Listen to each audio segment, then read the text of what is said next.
On the blackest nights we sail through fog, to voices echo from the salty bog.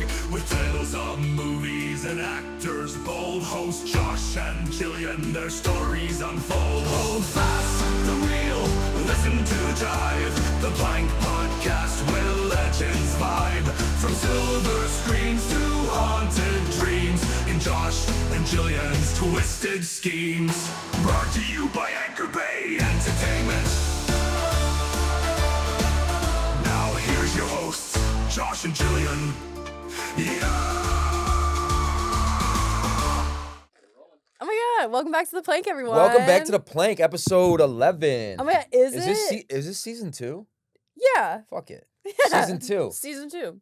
Did Boom. we? Yeah. So 10 episodes a season, pretty much. Yeah, I love it. That That makes sounds sense, good. right? Yeah, that makes sense to me. We film like what, once a month? Sure. All right. Something like that. What you been up to? I haven't seen you.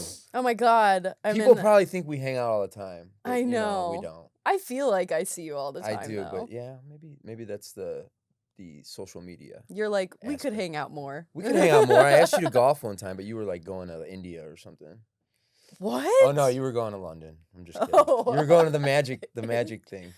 Oh yeah, I went But to we- a magic convention, Yeah, but we talked about that. Yeah, but I'm in a play. Yeah, tell me about this play. It's fun. I haven't been in a comedy in a long time, and it's my first play I've done outside of school, so it's interesting to have people playing my parents that aren't like 2 years older than me. And like, Really? yeah, like I'm like, oh yeah, these Yeah. people are real actors that have They're- been doing this for decades, and it's not just my friend Jackson Verlini playing my dad. Like, Yeah, it's, they're like really. it's your like a parents. 68-year-old person playing my dad. And they're all super talented. The director and the woman playing my mom are married, and they did soap operas together. And so he's a comedic director, and she's just been an actor forever. So Okay, so they have good chemistry. great chemistry. The whole cast is amazing. I'm really, really lucky. Because, you know, sometimes you get in a show and there's like 1 or 2 people where you're like, oh my God, I can't believe I have to Sure. spend so much time with you. You sure there's not that person? You're No, just there's being nice? really not. There's really not. I would love to talk shit on one person, but I can't because they're all lovely. Maybe they're all talking shit about you. Oh, I hope so. Tell me. On Tell their- me what I'm on doing. their podcast. Yeah. Oh, that'd be cool. So They're like, how, we hate Jill. And I'll be like, oh my God, I'm having the time of my life. Like, so who cares? so who cares? That's the attitude. Yeah. Well, tell me about what's the process? Like how many hours a day or how many days a week you got to? Because 3 you have a 9 to hours 5. a day. I have a 9 to 5. So I finish my 9 to 5 at like 5 or 6, usually like 6 or 6:30. And then I walk my dog. I try to walk her for like an hour.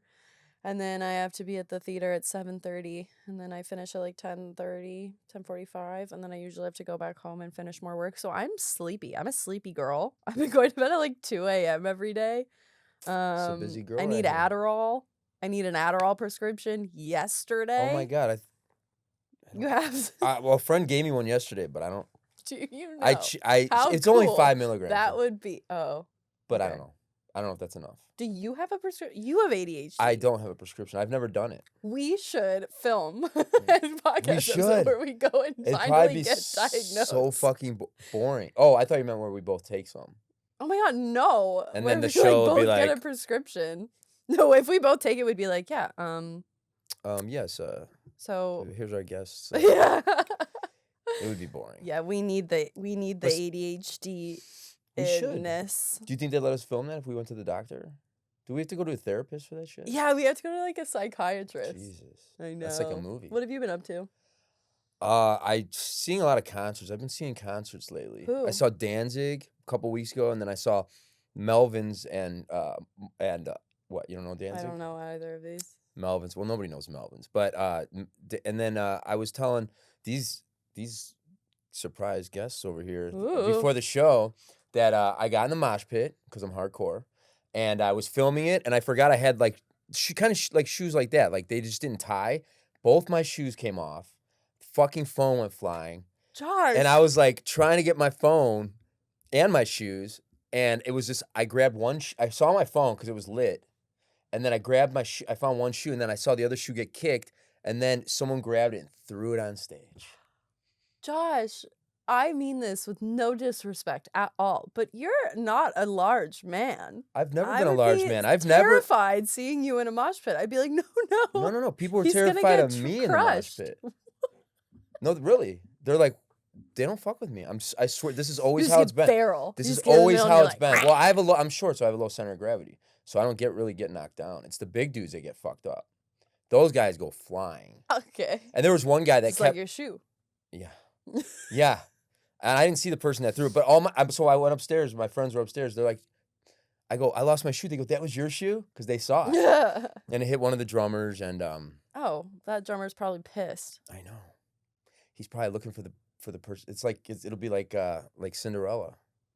Like he's looking for the shoe that hit him, and he's gonna think it was me that threw it. Yeah, but instead of finding you and you being the love of his life and marrying you, he'll just beat you up. Yeah, but I doubt he'll beat me up because he's like, they're older. No. They've been around since the 80s, 83. It's their first album. That's cool. And so you know what else I've been up to is the whole fucking Turning Point thing. Oh, right. You've been on your Turning Point crusade. Yep. What do you think about that? I think it's cool. I like the energy. Yeah, well, a lot of people like it. So basically, tell the audience is I've been posting that. So Turning Point, you know, we talk about it almost every episode. And it's our movie that Lionsgate has owned for 4 years. Grindstone, they're like sister company, they're indie branch, but they have owned our movie for 4 years. So finally, Tom and I decided we should do a QR code. He wrote this email that goes, it's just basically simple. It's one sentence. It says, we're fans of these filmmakers. We want to see this movie come out. Please release it. Blah, blah. That's it. And so the QR code takes whoever scans it takes it right there, and all they gotta do is hit compose email and send, and then it sends. And a lot of people have been asking me about it. A lot of people like what's happening.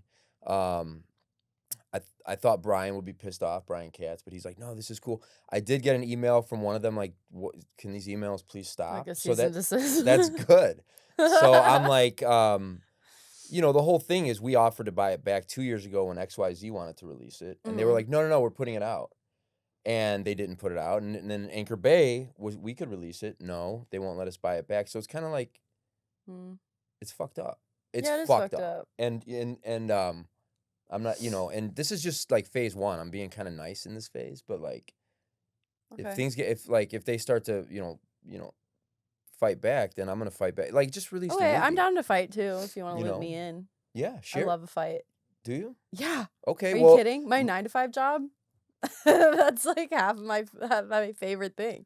Is just like sending emails to networks being like, that's actually not gonna work for us, and you have to do a make good, and you have to redo this ad. maybe, yeah. I mean, maybe, you know, like the only person I've talked to is Dan, who coincidentally is the email that bounces back because it's the wrong email, which is fine because Dan's cool.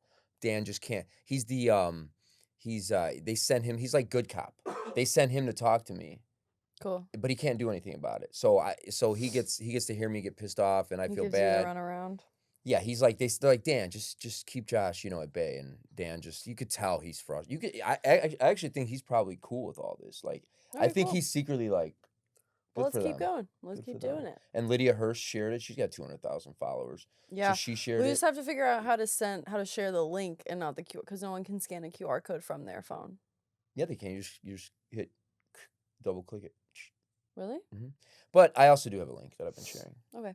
That's cool. Cool. I love that. So It's that's- weird watching clips from Turning Point now because I'm like, oh my God, I was like 22, 23. It's so weird. Well, that's, you know, the point is it's not like Gravitas or some like smaller company. It's kind of a big company and kind of a big deal for you guys, for you as an actress. and Yeah, for definitely. I'd love for it. it to come out. Yeah, I'd love for it to come out. So it's like, hey just- guys, we'll just release your movie. personally, I'm just like, oh my God, little baby Jill. Yeah. Little fresh out of college. Yeah. Yeah. Fresh out of college, all excited, and the movie's just sitting there.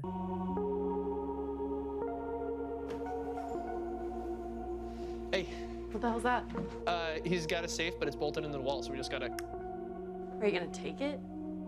Do you know how to crack safes? We can't just walk out of here with his safe. We can do whatever we want. You just said. Wait, duck. Come here. No. We gotta fight. We gotta fight the power. It's okay. I'll put the fucking Public Enemy song on the next one. Fight the power. That's fun. Let's wanna- introduce our guest. Yeah. Was that long enough? Was that a long enough intro for season 2? I think it's long premiere? enough. Yeah. All right. All right. Cool. Let's do it. Are you Well, guys today ready? we have Yeah, Neal we'll fight. Kelly. We'll fight with you guys. Yeah, Good congrats fight. on season 2. That's Thanks. huge. Hell yeah. 10 episodes per season. That's pretty good. we just It's decided like a that. prestige in- TV yeah, series or it's something. like Yeah. Breaking Bad. Yes. Yeah. Yes. We Yeah, we don't have to do 20 exactly. episodes. Do we have a sponsor yet? No. It's right here. Sponsored by Jimmy John's. I'll get us a sponsor when we can. Yeah, well, we're growing. Well, today we have Neal Kelly and John Sherman in the studio with us today. Thanks for coming, you guys. Hello, hello. Thank you. John or Jono? Let's go with Jono. Or Yano? Yeah, let's go with Yuno. You know. Yeah, Jono. Yeah. Okay. You on the Yeah. pond. Where Jonathan. does that come from? What, the nickname? The name. So my full name is Jonathan, and before I was born, my parents and older sister were living in the UK. Okay. And in the UK, Jono is a very common nickname for people who are named Jonathan. And Okay. then when we moved back to the States, I think it kind of just stuck when I Okay. was like literally an infant.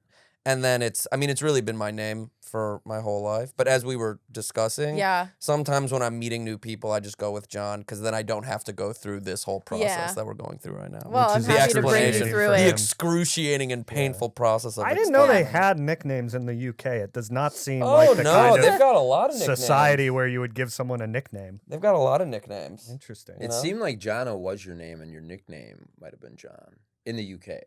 If it was established before you were even born. Yeah, no, I think spiritually it is my name. Yeah. You know what I mean? Yeah. And Jonathan is my nickname, even though That's it's what I'm saying. longer. I was Yeah. gonna say, does anyone call you Jonathan? Yeah, some people do. Some people. Usually, like ironically, or Either ironically or affectionately, or if I'm in trouble. Trouble. oh. If I'm being bad. Yeah. My Oh. grandmother calls me Jonathan. Mm. Yeah. If I'm being bad, I get a first and middle name, but I don't get the last. Which is name. what? What's the middle name? Lee, Jillian Lee. That's what Jillian I would Lee. get. Neil Gregory. yeah.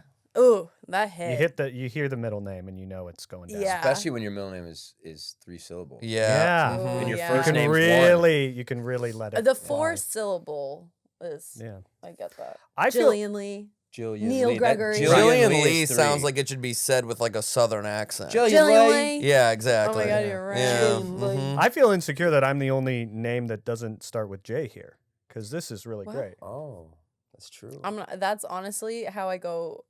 Most of my life is in groups of J's. Groups 'cause of J's. My dad and my brother are both J names, and then my best friends from high school, it's Jillian, Jessica, Jasmine, Julie. Whoa. And That's then too they're many. married to a Jack, and then one I was also dating a Jack. It's a lot of That J's. is a lot. It's That's like- too many. It's There's like Heather's.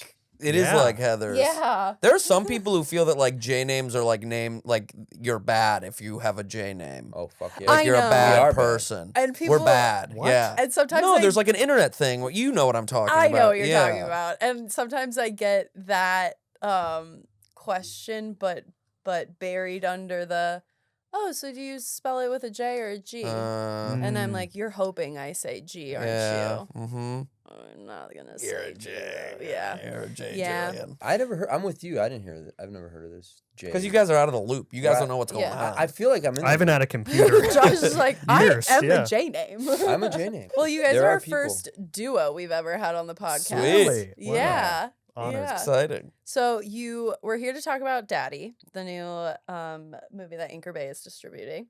But you guys, and you guys wrote and directed that as a team, Mhm. also acted in it. Mhm. Let's go back a bit. How did you guys meet? We met in middle school. Wow. In Ann Arbor, where Neil, you were born in Ann Arbor, yeah, where Neil was born, and I moved there in the 7th grade from Minnesota, and we met walking home from school one day.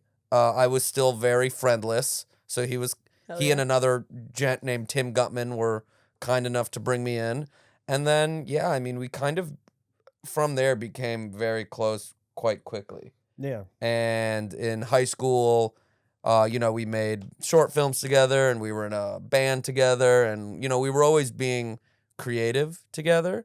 And we both went to the University of Michigan. Neil was in the theater program. I was in the film program. After graduating, he moved to New York. I moved straight here. But then like 4 years later, Neal moved here and we started writing together, started screenwriting together and trying to make movies together. And it's been this really nice, multi-decade process of being friends and being creative collaborators and helping each other out when we're down and, you know, boosting each other up when we need it. And it's been very gratifying and fun. Wow. Why did you leave? So you went to New York, and what did you? I did. What did you do? Why did you go to New York? I had theater. for the theater. No, I studied acting at Michigan, and I always had some notion that I wanted to be like a theater actor from a very young age. And then it occurred to me, and I'm curious if you have this experience. I played a lot of older characters when I was in college. Like I'd play 60-year-olds, or I'd play the sort of older character roles. And it did occur to me, like my last play I was in college, I played like a 65-year-old. I was like, I feel like it's going to be really weird going into the real world and trying to be like 23 for the first time on stage. And it was, but I also, funny. I had always directed as well and directed theater, and I did some directing in New York. And I think, kind of I didn't realize at the time how burnt out I was doing theater because I'd just been doing it since I was 7 years old. And I think I had started to feel a little more, I wanted to write. I was interested in film, but I don't know. I also grew up in Ann Arbor and went to college there. So living in New York for 4 years felt more like college to me than college actually did in a way, because I had that fish out of water feeling. I felt like I was finally on my own, wasn't running into my parents on campus or anything. Why are they teachers? Oh. My mom works at the university. I had one day where I ran into my mom in the diag, and then That's like the square of. It's like the center. the Yeah. center of campus. Mhm. And then like 2 minutes later, I'm walking across the street and someone beeps their horn, and it's my dad in his car. And I'm like, I have to get I out. gotta get the hell out of here. I've lost my mind. So yeah, I kind of was set on doing theater, and then once I got there, I realized, I don't know if this is for me right now. I mean, I love it, but That reminds me. I was a bad kid in high school, and one day my mom had to come to school and observe me.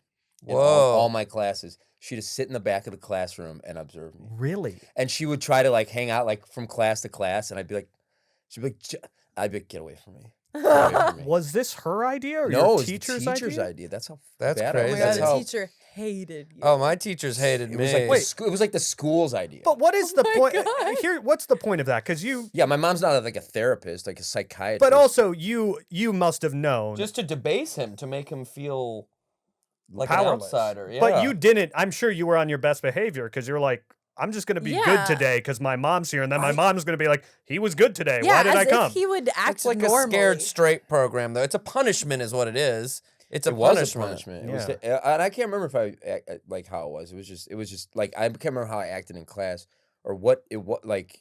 Yeah, it's like of course I'm gonna focus right now. Yeah, Yeah, right. Yeah, my I- mom's here. But that's not I Yeah. did get made fun of. for One that, time so- in middle school, and this kind of goes back to our origins as filmmakers. I in 8th grade. So in 7th grade, I was a really good student because I had no friends. Right. And then in 8th grade, I made a bunch of friends and was Bad a student. horrible Yeah, you were a student. That's bad what kid. happened. I was a troublemaker, and there was a filmmaking class, acting filmmaking class in our middle school, and one day the entire like group of teachers that I was in classes with sat down and brought my parents in to school, and we spoke in a classroom, and they were like, Jono's a bad kid, like he's causing trouble, and they like went through examples why. And one of the examples that they used was this teacher of this film class showing like bloopers of me fucking around in between takes while I was making this movie. Yeah, what? And I'd like Oh. come up with this whole idea. It was like there was like this Russian mobster and like this guy trying to, save a girl. And I was kind of the one, pulling all the strings. And this guy like put footage of me messing around in between takes, and I'm like, this is an example Wait of a Jono being minute. yeah, Acting like that was just you in class. Yes, on a normal, yeah. on a normal So day. it was fucked up. crazy. That's fake news. It was fake That And news. your parents weren't like, that's nothing. So this is an interesting question, and this was a real like full circle moment for me because in the time when I was 13 or whatever, I was like, oh, my parents are on the teacher's side. Yeah. Like I'm being punished, and my and my parents agree with the teachers.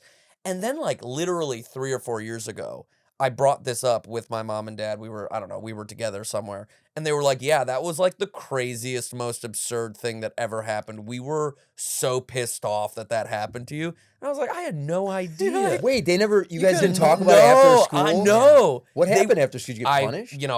Blacked out. I don't know. Yeah. I don't know what happened before or after. I do feel like you got maybe it's because you came in 7th grade, where by the time we were in 8th grade, we were all Oh, I was hooligans, but smoking he cigarettes. kind of got singled out. So I think singled because he out. was the new kid new in kid, some way. Because I'm so Yeah. cute, Yeah. They Yeah. just hate me. Right. Yeah. They did hate how They cute love you to hate were. you. They love to hate how cute Yeah. I am. Yeah. And you're from Yeah. Minnesota, but you don't have that like Minnesota I don't accent. no, only when if I drink a couple beers, Yeah. it'll Sometimes sneak it'll in and come out. Yeah. Mm-hmm. You'll get it every now and then. You'll be like, oh, You'll get it Yeah. every now and then. Yeah. Yeah. Mhm. So did you grow up wanting to go to Michigan? Wanting to go to no, university? not at all. No, I was like not at all Because interested. Ann in it. Arbor, for people that don't know, to me, I grew up Yeah. in the Valley. Like, it's a small Yeah. city. Weird little I got in city. trouble calling it a town one It's a time. college so town. It's a college town. It used to be more of a town. It's now, and the interesting thing growing up there is it used to be that the town was separate from the university, and now the university is kind of absorb the Yeah, town. absorbed the the town, town which for revolves people, around the my dad grew up university. there in the It always 60s, did, and it really. Yeah. But yeah. but my dad grew up there in the 60s, and so he's seen like the evolution of it. But no, I didn't really want to go there because I think like many people, you just want to go. It's like going to a community college. You want to Yeah, spread your wings. right? Yeah. But it Yeah. was I do remember, and I was an angsty teenager in my own way, and I very much wanted to get out of the house. But the recession happened our senior year of high school. Mm. And I do remember my parents sitting me down at one point and saying, look, if you go to Michigan, your student loans are not going to be that much. If you Mhm. go to all these other schools you want to go to, they're going to be much larger. The choice is yours, but we just want you to be aware Yeah. of the sort of reality. And I do remember thinking, okay, my parents are not trying to give me a hard time. They're actually treating me like an adult right now. Mm-hmm. It was made easier by the fact that you went, a lot of our friends, bunch of friends from went. high Well, school it's went, and it such a felt good like school. that's the other thing. No, it's hard to pass it's up hard when to you get pass the up. in-state Yeah. tuition. I mean, I have a Exactly. lot of friends that did the same thing with UCLA. Like, they Yeah. literally went to school Right. 20 minutes down the street from their parents' Mhm. house and, like, still haven't really left LA or moved But that's a out lot of it. LA people. Like people who are We still here, who stay. are from Right. here, stay for. We No, and do. it did- We go I- somewhere else and we're like, I didn't know "It's you so were from. Where cold." in the valley did you grow up? Encino. Oh, nice, cool. fun. Yeah, but classic Valley kid, parents divorced, so like I just kind of grew up like all down Ventura, and then like. So she likes sushi. Yeah, You don't? No, I actually. Are you that's sick like of it? No, she likes Josh, Ralph's. No, this is actually insane that he just said that. Like Ventura I, is fucking there- sushi row. If there's one thing that every person in my life knows about me, it's I don't eat seafood and I hate bananas. And the fact that you were like, Hate you should bananas? love Excuse me, sushi. you hate bananas? hate them. What do you hate? The consistency. The consistency, the smell, the taste, The and the potassium? flavor. I'll say Oh. so, about a I don't banana. hate that. It's I like could use when it's more. done, when it's gone, like when a banana goes bad, it's You're gonna make me throw up. disgusting. What about I'm banana gonna flavored? throw up What right about banana now. flavored stuff like runs? No, like a Those are Laffy the Taffy. worst. Give me, Oh, get the yeah. fuck No, out of here. the banana Laffy banana Taffy is for flavored shit psychos. I agree with So that. do Banana bananas. flavored Artificial, shit sucks. artificial banana. It's like No. you're a weirdo. Just give me nothing. Yeah, give. I don't I mean, want it. honestly, get rid of the fruit. I Give me hate a bag it. of I Get think sugar. it's rid of the gross. fruit. We I- need the fruit. I don't think so. Smoothies. No. See, I Bananas make a are a good smoothie base. every They're a morning good with thick base. banana I in hate it. it. and Banana it doesn't- bread. Oh. See, and everyone's Banana like, you pudding? can't even taste the banana. You can't even taste the banana in this way. But It's you can all taste I it. What can about taste. banana bread? Hate it. What the hell? Hate it. It's so good. Banana- Banana, pumpkin have you ever bread. had bananas Foster as the dessert? What? No. Have you ever I had hate bananas, banana you guys. cream pie? It's so Ooh, gross. banana cream pie with Nilla wafers. Why would I eat that? Yes. I hate Mhm. bananas. All right. I know. I love bananas, but I hate banana flavored shit. I don't know, but So this like was I know someone who's like, oh, I hate I hate tomatoes, but I love marinara. So you know, you Oh could, my you God, could- I you know what I honestly, hate? you know what? I'm more He is that that guy. one. Or it's Oh my like I love God. everything gets that tomatoes tomatoes has, but if you removed. give me a tomato to eat, I'm like, I'm the I same. don't know Just what to do eat? with this. I'm honestly the same. salt and pepper on it. I like a I'll- cherry tomato. Ooh. See, like, I'll I'll raw put dog a ketchup- cucumber though, and Oh, yeah. people will be like, "What Raw on earth are dog you a doing?" Oh man, I had such a So good you eat a cucumber cucumber, salad like, with yesterday no at protection? Kyukaku. Yeah. That shit was so good. Wait, we got on a huge tangent. Yeah. That's because okay. You just like There's I 4 had of such a us. visceral reaction to you saying that I love sushi. I don't.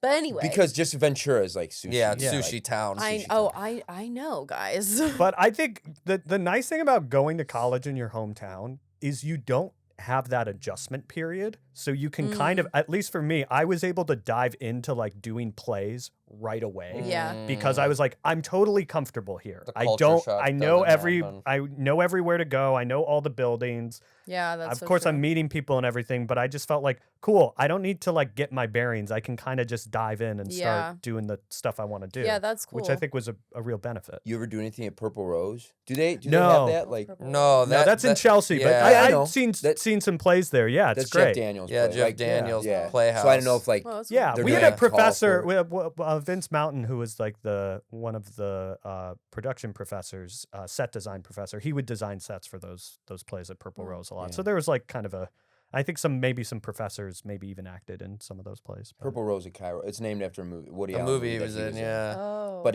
it's Jeff Daniels, and I think he still lives there, right? Yeah. Yeah, He still He's lives a in Michigan Chelsea, guy. Michigan, and cool. then he went to New York, and then Yep. whatever made his name for himself You on know, stage, and he came back. I learned this recently. Michael Keaton was actually cast in his role in Purple Rose of Cairo. Oh wow, and then he it would've wasn't been working good in out, and that. Woody Allen fired him, and then Jeff Oh, Daniels so they shot replaced some him. stuff. Yeah, Michael Keaton would have been Wow. good in that movie. he would have. But Yeah. he wasn't. But he Clearly wasn't. They tried it out. Well, but who knows what happened behind the scenes? You know, you never know. Who knows Drama. if what's his name would have stayed in Back to the Future? The not Michael J. Fox guy. Eric Stoltz. I Eric was gonna say Eric Stoltz. Roberts. Eric Sliding Stoltz. doors. And they shot. Like, Didn't they shoot like most of the quite movie? Yeah, but Yeah. Eric Stoltz's whole thing was like he took the role. He was like it was like for him it was Yeah. existential. He's like, "What do you mean? I go back in time and like if I don't save my parents, none of us exist." And he was like so serious about it. And Yeah. they're like, We "No, were this is like, like That's not kind of that funny. serious. I'd never heard that part of the yeah, story. that's the way he played it was too intense. He or played it something. as if it was really happening. Yeah. Yeah. That's funny. Did you guys go to community or? I went to community. I I took How do some you know about classes at community? Because I went to school in Ann Arbor. Wow. That- Oh. Yeah. There's She went to two My high mom taught schools. at community with Malcolm Tulip, who was then a Oh, I professor. love He became a Malcolm professor at Tulip. Michigan, who we have. He's still one of my favorite teachers And he I've came ever to had in my the life. screening in Michigan. He did come at to our Michigan, daddy right? screening Oh, he at Michigan. did? Yeah, which Yeah. was really I sweet. love him. Yeah, He gave that's me my awesome. clown nose back. No way. That's the best class I've ever taken. It What does that mean? It means that he thinks that you're a good. Because a lot of people, you take the clown class, which is like your senior year fall semester class, and you do like a clown show and everything, and you spend the whole semester developing your clown and developing a skit with like your clown partner and stuff. And if at the end of the show he thinks that you did a good job, you have to give your clown noses back after every class and after every show, but he'll give it back to you if he thinks that you Like in front of that you everyone, were like a good clown. Julian he Garner, doesn't get do it up in here front- on stage. No, he Come on up doesn't. here, like your He diploma. like kind of like pulls you to the side. On And the he's like, side. and Hey. And you you're fuck- like, and then you brag. Can I just Yeah. say something You're like, about did this you- clown you're like, class? hey, did did you you- get your clown nose? Did you get your clown nose? Were Excuse you me. not allowed to take it? No, I didn't want it. But here's the thing. You So wanted to because of take Neil it. and because of other people, All of the other actors in the movie were in the theater program. we're in the at theater Michigan, program. too. Yeah. And Yeah. by senior year, junior year, senior year, I knew a lot of the people in the theater program. Mhm. And I just remember I did a film and political science double major. That's fun. And I just remember like going over to one of their apartments and I had just gotten out of like a history of, you know, the Chinese Empire from this time to this time class. It's a 400 level history. Yeah, class. and they're like, or like history of the Vietnam War, like a really intense class. And I just remember like them talking about this clown class and being like, well, these are completely different universes. Yeah. Like, what is this education disparity Yeah. going on? It Yeah. was so funny. It was always a big deal if you got like a class and you had to go to a lecture hall. And we were like, oh my God. Oh, there's, like a real 200 class. people in this class, not like 15 of my friends that I live with. You like, guys kind of did have like a little Hogwarts vibe going up Yeah, we there. did, At the- and we what is all- it, the Walgreen? Yeah, they Yeah. shuttled us off Walgreen to North Trauma Campus. Center. The Walgreen Trauma Center. I never Yeah. heard that. That's Wow, funny. That's funny. Thanks. Did you come up with that? I or- brought it back from England because when I was at Lambda, they were talking about. I was like watching an Amelia Clark interview or something, and she was like, "Oh yeah, the London Trauma Center Oh, instead of that's like the fine. London Drama Center," and I Yeah. was like, "Oh my god, the That's the name. Walgreen Trauma Center."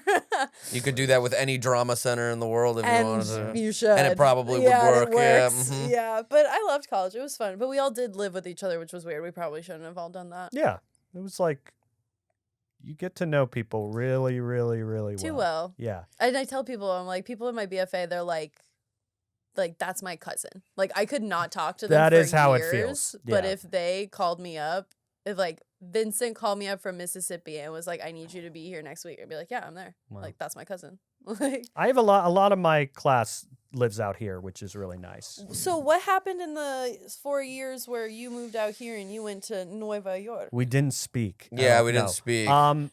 Yeah, I was doing theater. I actually directed a play that two of the other actors in this, Palm and Yuri, were in.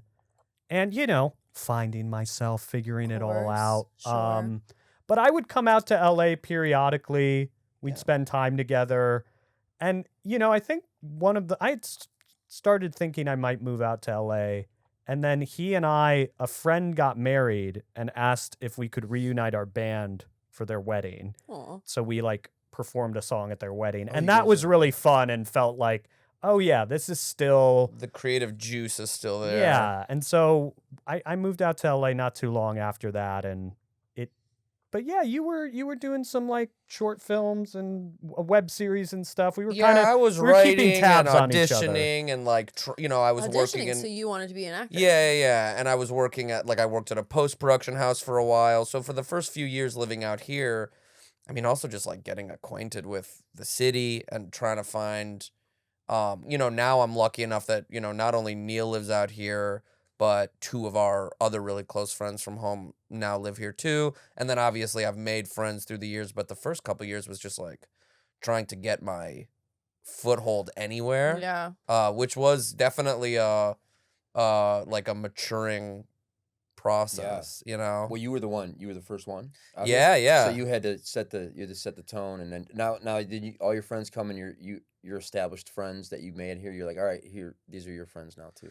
I mean, of course, they've met a lot of my older friends, but a lot of those people have now since moved. So it's a kind of a different amalgamation, the group. But I mean, once that, Neil and the other two, they're so, they're so smart and just good at figuring out their own niches and things Did that they also go to Michigan? Oh, no, neither of them went to Michigan, but they're old friends. Mhm. Yeah. Mm-hmm. That's interesting. Yeah. Being a writing and directing team and also having to direct on the other side of the camera. I can't even imagine doing that with any of my friends. We'd probably kill each other. But there is an insane, or not insane, but intense level of trust that you guys have to have. What was the moment in your friendship where you were kind of like, oh, I trust this person. This person's got it. We have the same vision. Yeah, I mean, I think we've always had the same taste and interests Mm-hmm. in stories and in kind of what ideas we're interested in. I do think a moment that sticks out to me is, we had written several scripts before writing Daddy, and Daddy, because we were writing it during COVID and we were kind of part of each other's pod, it was the first time we really sat down from the beginning and wrote together. Typically, we would kind of outline together. I'd write a scene, he'd write a scene, vice versa. And we'd consistently get into this process of rewriting each other, or not even disagreeing, but just it would take a little longer. And I just remember us sitting down and we didn't outline Daddy at all. We just kind of wrote it page by page. And it just kind of clicked for me. Yeah, this is the way we should do it. Yeah. Because when you're writing with one another and you're coming up with ideas, you feel like you're doing it together and you get stuck. You're getting stuck together. When you have those breakthroughs, it's in tandem. And so what it built was a foundation where, we could completely be on the same page and understand what we were doing and what we were going for, so that by the time we started working with our actors and doing kind of readings before we got to set, and then especially getting to set, we shot it in about 2 weeks. So there's not a lot of time for discovery or debate or discussion. You kind of have to just go. And I think just that entire process of writing it together, I knew once we got to set, someone could ask John a question and I didn't have to be there. And I knew that he would, That's nice. answer it in the way that I would. Yeah. There's That's just huge. that foundational trust. And it's hard to, it's hard to imagine kind of going back to a more isolated, separated creation kind of process. Yeah. And I think on top of that, honestly, like just one thing because it happened at the same time during the COVID really lockdown. Neil and I kind of on a whim, just because we wanted to continue being creative as we were editing, the final sort of drafts of Daddy, we created a web series basically. Well, it started as we were just going to do a one-off, and then we posted it to Instagram, and 4 friends were like, "This is hilarious." And we're like, "All right, let's make 10 of these." Yeah. And it was called Cups, and it's Cups Universal People Service. There's actually 2 episodes on the DVD from Daddy Anchor Bay. DVD. Oh, So yeah. buy that Funny. to see 2 episodes of Cups. Yeah. And I think, it was really just like both of our phones rolling at the same time, just the 2 of us, primarily in his apartment. But I think that like lower than low stakes level of directing one another and collaborating on camera, or one of us is on camera and one of us is off, helped, build that, just that like trust and Yeah. that comfort. We'd been on camera together before, and we had both directed each other before, but we hadn't done it for a long time. So that was another good little hors d'oeuvre. With your background in theater and your background in the film school, do you find that you tend to direct more of the characters and the actors, and you direct more of like the lighting and all and like the more technical stuff, or do you find that you're both pretty involved in every aspect? Yeah, I mean, I would say it's maybe leans a little bit more the way you're saying, maybe Yeah. like 55-45. Yeah. But I mean, John's a really intuitive and smart actor, and I think one thing that Pom and Yuri and I and Jacqueline, we all went to school together and acted together a lot, so we had kind of a shared language and experience. But because John's so good and so natural, it never felt like, oh, I've got to be the Yeah. communicator here necessarily. Yeah. But yeah, I think maybe it leans a little more towards For sure. me directing the acting and you And I think, working on the camera. especially Yeah. because of that shared language, like there was just such an ingrained comfort that you had with Pom, Yuri, and Jacqueline that it made sense for you to be the one to convey those ideas. An interesting thing, though, and obviously acting and directing a movie at the same time is so tough. Yeah. But and I wonder, we've never really talked about this, but I wonder if you feel the same way.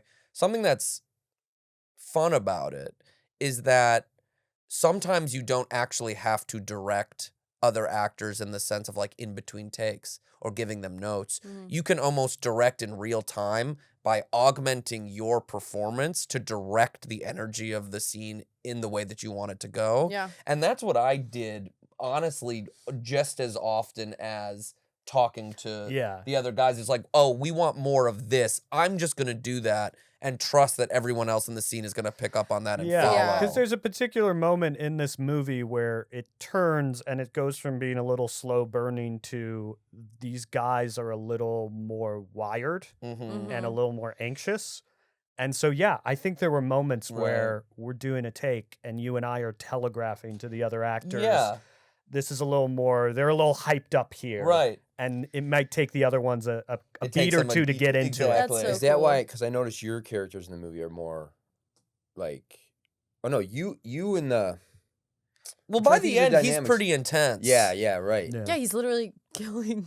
But you Spoiler alert. but you have the more of the relationship with Yuri, Yes. Yeah. the competitiveness. Yes. Right. You're kind of like the loner. I'm kind of the loner. yeah. Well, you're and- very immature. Like your Yeah, I'm kind of like characters- I'm the you're like younger brother of the group. Yeah. It's in a lot of Yeah, ways, I think. And like, You're you like 2 probably weeks in- shouldn't be a dad. No, yet. no, no. No. No, None I of think you we- should be. You can't even be friends it's true. in that. Yeah. You know, I mean, which Well, was we probably We're started- friends for about 20 minutes. Yeah. We started when we wrote it. We had early on Jono's character and the character of Mo, which is played by Pom Coach. We kind of had the idea Jono would play Jeremy and Pom would play Mo, and that made it really fun to write those characters because Jono and Pom are very specific kind of energies and actors.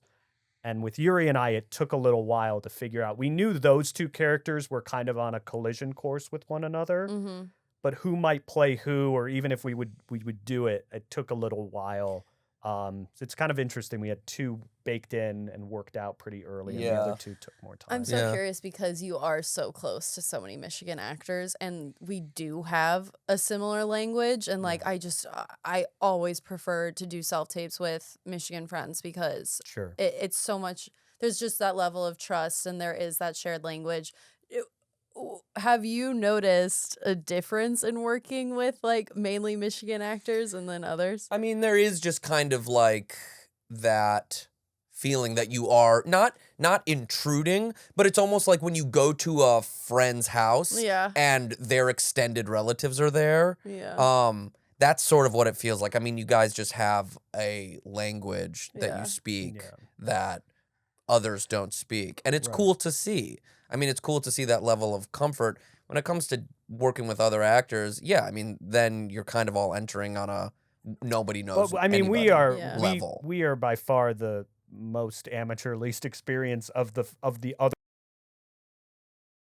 And Yuri have both been on television shows for quite a long time. Yeah, Yuri's been Pom is Chicago Fire. 160 episodes. Right, Yeah. right. Fire. And then John's Pom is done an accomplished theater Broadway actor. And Jacqueline That's was so cool. Grimm. She was in the show. She was Grimm. Grimm. She was in the L Word. L Word. L Word. So Last we word. were, I mean, like that was what was funny is that, and you know, our camera team were all AFI, and everybody was very pro except for us. Yeah. What was it? Yeah, but you guys were put it together, so that's huge. No, they're there because you guys. So you can kind of, you did a lot of your work before you guys even started shooting. Yeah, What did you guys shoot on? We shot on the Lexa Mini. It looked great. It looked great. Yeah. Alexa Mini. Bryce Holden, our and cinematographer. It was shout really out to Bryce his that team. did it. A lot of light, like because a lot of it's exterior day. Yep. So I was just wondering, is it just natural lighting? Most of it's all The natural exterior, lighting. the exterior stuff was natural Yeah, lighting. Well, because that was part of shooting in Anamorphic was just, we knew a lot of it would be outside. We knew that there would be kind of, especially once we landed on that house, kind of the bokeh and the way the light would hit the lens just felt like, sort of distorted, almost dreamy. Yeah. It was like feeling. very painterly in the background. Yeah, and using too. the trees, like the Exactly. light Yeah. between Yeah. the trees. How it did kind you of- find that house? So through Bryce. Yeah, Oh, wow. we, Yeah, through our we DP. originally wrote the movie to be set in the desert, and You have that Joshua tree line. Yeah. because that was just always in our heads. But then we were getting ready to shoot in 2021, and COVID was still going on, and to shoot outside of Los Angeles, it was a union SAG shoot, and we were figuring out how do we do this? How are we going to bunk people up? And it was like people are going to have to share hotel rooms. That didn't feel quite right, and we just decided we've got to pivot to the circle of Los Angeles area. And we were 6 weeks out and didn't have the house. I mean, Wow. Yeah. and Bryce We were told about to us push. he had scouted a different project at the home we shot at, and we went up there in Topanga Canyon with our producer Albie Zhang, and the great thing was she loved it, and she was like, the trucks can fit here, we'll be able to move Right. everyone here. But then we just had this feeling of you're completely outside Oh of man. Yeah. it fit the vibe of just being in the middle of nowhere in luxury in some sense, which is Yeah. what we wanted, was for these guys to be completely comfortable in a very nice environment, very relaxed, and that all the anxiety and frustration and paranoia comes from them. Yeah. It does not come Yeah, from the because environment. it feels like an Ojai retreat. That's literally Yeah. what it Like, it's basically beautiful. is. oh, and you head yeah. up there and it's just people were just, walking in and out of the house, just Yeah. very, We could drive there right now and go do a tour, and like nobody would care. know. Yeah. Wow. So it wasn't Yeah. like a you didn't. So yeah, because I was thinking maybe they found it on Like the Gigster. or whatever. Gigster, That is yes. where we found it. Oh. I mean, it is a yoga retreat, Okay. but they also rent it out for like events, and then Yeah. there's a yoga studio. I think we were the first film We to were. shoot We there, were. though. We Yeah. were. Before we continue talking about Daddy, I just want to know, like, because our audience is like, what's this movie about? What's this movie about? Oh, Yeah. Oh, yeah, true. So do you want? Yeah, right. So do you guys want to? Sure. You might want to get into that because I have a question. Why Yeah. a couple young guys? Do you guys have kids? No. No. Do you want kids? Yeah. Yeah, I think so. In a theoretical sense. Maybe. Yeah. Yeah. Me I too. want kids too, and I'm older than you guys. But like, so is it Yeah. interesting? So like, how'd you come up with the? Yeah, so Daddy it's set in a dystopian society where parenthood is regulated by the government. So if you want to be a parent, you have to go through a state-sanctioned retreat program. And so these 4 men are sent to a program in the remote mountains in California, only to find that there's no guide or monitor or instructions, and they're sort of just left there to fend for themselves. And so Which is set up nicely. You didn't have to do this whole like create this whole Yeah. world. It's Yeah. kind of like the Purge, the first Purge, right? Right. Where you know what's going on in the universe, but you're not there. Was Yeah. that Right. like the opening scene of Severance? Yeah. Where Yeah. Yeah. she's where- like, where "This you is- kind of are this is discovering your it. Audi. Right. Yeah. This is what you're gonna do. I Yeah. think there and you're was like just with one person in this box. Exactly. This And voice. And that was Britt Barron, right? The Yeah, voice? Britt was yeah, the from voice. another Glow. Yeah, Michigan. from I Glow. know. Yeah. Britt An and old friend Jacqueline, they're from so Michigan. good. Incredible. And yeah. Britt and Yuri were also in Peter and Amy Getting Married. Which I also saw. Yeah, Amy- I mean, Amy there's and a whole Peter. I Michigan. think they're getting divorced, not married. Oh, I'm sorry. Yeah. They're getting divorced. divorced. They're They getting a got divorce. married. They got married. Now I they're think getting They got married. they did stay not together go at the well. end, don't they? Oh, do they? At least my life is going better than Amy and Peter's. I mean, thank God someone's life is going worse than ours. Yeah. Or is it like they found somebody to love them, marry them, and then divorce them all before we found anyone to love us? Is it worse? Or is it better? It's probably worse. I think it's worse. Is the divorce weighing heavily on anyone else? Yes. Yeah. No. Yeah, I'm doing fine. Honestly, you guys, it has like deeply affected me. You should hear what I tried to do to my boyfriend. Stop shaking, you little pig bitch. And that was April Moreau, who's, Yeah, who's April. also Michigan. Monroe. I was my first film project at Michigan was with April, and we like shot it in a little pizza place. on She does- I campus. love April. She does Yeah, a lot of she's super shorts. sweet. She's doing a lot of like editing shorts. she's I was always getting been into working, directing. I yeah. was doing some work. I was an actor in some of her like Yeah, sizzle she was reels that in she was doing. That's AFI cool. fellow, I think. Yeah, yeah. Oh yeah, she was at AFI. She does those titles like Joe Schwamberg, who's also Michigan. Is You he? guys know- he It's does the like Michigan Hannah Mafia, we're Hannah taking everywhere. the stairs, like Oh, titles Oh, I didn't like. know he who went to that is. Michigan. Well, no, he's from Michigan. Oh, I he's don't know from if Michigan. but Jacqueline was in his show on Netflix. the Easy. Oh, yeah, wow. yeah. Oh, Easy So- was good. yeah, Easy was cool. So all right, so Daddy. Yeah. Wait, so it's this dystopian like society. Yeah. You have to be a father. And yeah, I think the severance point is interesting. I mean, we it's a low budget film. We couldn't show the world. We Right, didn't of really course. want to show the world. And there's shows like that which hadn't come out by the time we were writing it, but I remember like those early Yorgos Lanthimos films like Dogtooth Lobster. and The Lobster. Yeah. Those also do a good job of setting up, here's the world, here's how it operates, but we're not going to show you too much of it, and the characters are not going to like Talk about it. talk about how this is so crazy that we're going through Yeah. it. You just accept the Yeah. reality. And you're really seeing the world. You're more learning about the world through how the characters operate, Yeah. as opposed to seeing the world on screen. It's like, oh, these guys are. I think the fact that all 4 of the characters in Daddy are quite off and socially awkward and seem kind of disconnected is a big indication of where the world is outside of the film. It's because it's like those movies like Lobster and Purge. It's a high. What's cool, what I like about it is it's a high concept Yeah, movie right. done probably pretty cheaply, Right. And it gets it's interesting. It's an interesting pitch. Mm-hmm. Yeah, I also saw that you guys got a lot of, I don't know about a lot, but some inspiration from Waiting for Godot and Totally. Lord of the Flies. Yeah, totally. Yeah. Loved that. Definitely saw that. Definitely saw Yeah. the Lord of the Flies too, where you're just like, we're just gonna leave these Yeah. Yeah, and I people think here and saw- see what's happening. Yeah, we watched Sorry, go ahead. the Peter Brook film of it from 1963, which is very handheld. Yeah. And that I think, we do a lot of handheld in this movie, and I remember that feeling like, oh yeah, that's a cool way to Yeah. do it. Yeah. That's I mean, actually the the only last difference is play. that those guys are actually in danger. And what we Yeah. like to talk about is that in our film, like, these guys are never actually in danger. Yeah, Like, but you there's do food, get there's like water. we're about to kill Piggy. Yeah, We're about to 100%. kill- Yeah. Yeah. That was actually the last play I did at Michigan. Oh, wow. Wow. Yeah, That's I fun. was Jack. Twice. Well, And Oh, a once in gender high bent school. Lord of the Flies. yeah, Isn't that kind of Yellow Jackets? yeah, Sort of. kind of. Yeah. Well, that we did it co-ed Oh, Lord of the nice. Flies. Oh. So actually, it was actually you said twice because the last play I did in high school was Lord of the Flies, and I was Ralph, and that was a gender bent Wow. cast. It was all females. Mm. And then my last play I did at Michigan, and the last play I've done up until April 26th when I open, was Lord of the Flies. That's funny. And I was Jack, so I played both. Wow. Another J both name. leads. You're well Another acquainted J with name. that. Wh- Yeah. Which, because you're in a play that's a comedy now, do you bring your clown nose for like good luck, like a little? No, but You now have it in got your In pocket? my head, and now I feel like I should. Just like do opening one night? performance with the nose. No, with not the with nose the on- nose. no, but like in it your might pocket, be in like my a pocket. like a good luck. Yeah. Oh, I like a that. rabbit's Yeah. foot. I kind of like that. I might do that. Rabbit's foot is a fucked up We'll good luck see. charm.